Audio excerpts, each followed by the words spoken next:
What's going on, everyone? I'm Jaren, and today we are talking about Ready or Not 2, Here I Come. After surviving one deadly game, Grace and her sister Faith must outrun four rival families who are competing for a powerful throne. Winner takes all. Before we get into this review, I just wanted to acknowledge that I love that in the opening title card, they actually removed the number 2. So when the movie begins, it actually just reads, Ready or Not, Here I Come. Genius. But Radio Silence, the dual directors who have come a long way from debuting their talents from a horror anthology, a segment in VHS. It's really astonishing to just look back at their filmography so far in the last several years and see that they've done Scream 5, Scream 6, and even the cult classic Abigail. And with the success of that first movie, which kind of happened about 7 years ago already, it's crazy because it really feels like it came out very recently.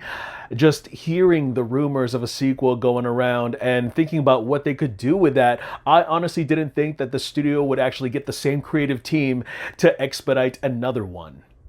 As excited as I was for another Radio Silence project reuniting the collaboration of Scream Queen Samara Weaving, I kept thinking to myself, what the heck are they going to do for a sequel?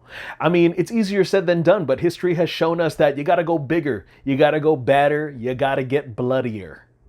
I mean, regurgitating the plot is a slippery slope because sometimes it works, sometimes it's bullshit being sold to the audience twice. And between the YouTubers that I listen to who are very critical and the hyperbolic Rotten Tomatoes score, Ready or Not, Here I Come is a wild and metal crowd pleaser and a bloody entertaining follow-up.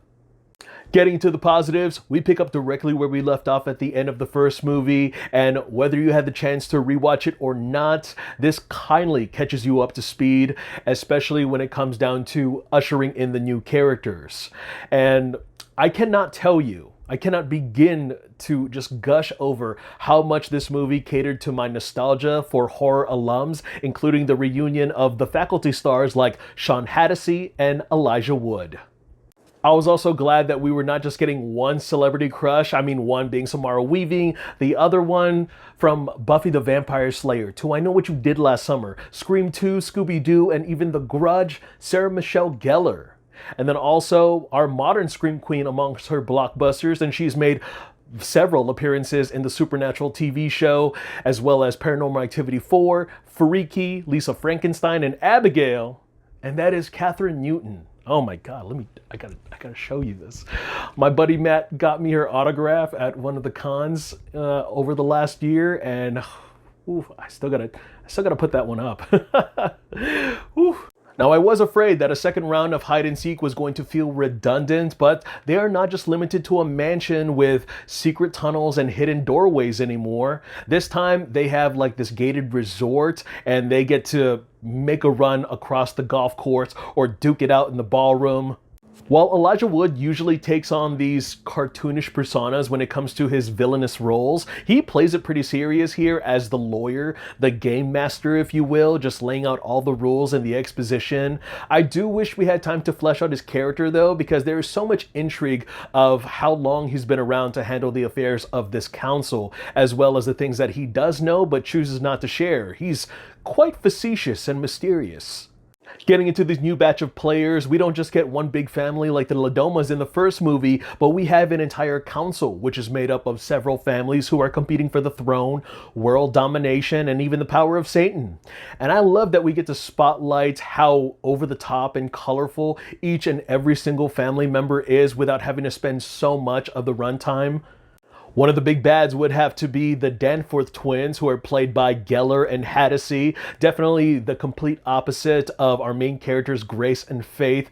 And Gellar definitely felt very much at home, almost like the Catherine character from Cruel Intentions, with all the sass and none of the sexual manipulation.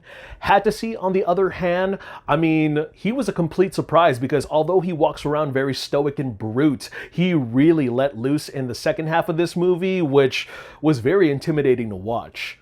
The heart and soul of this movie would have to be the sister dynamic between Samara Weaving's Grace and her younger sister Faith, played by Newton. And their relationship has been very estranged from the get-go, so they really get to unpack a lot of that baggage, especially while they are on the run for their lives.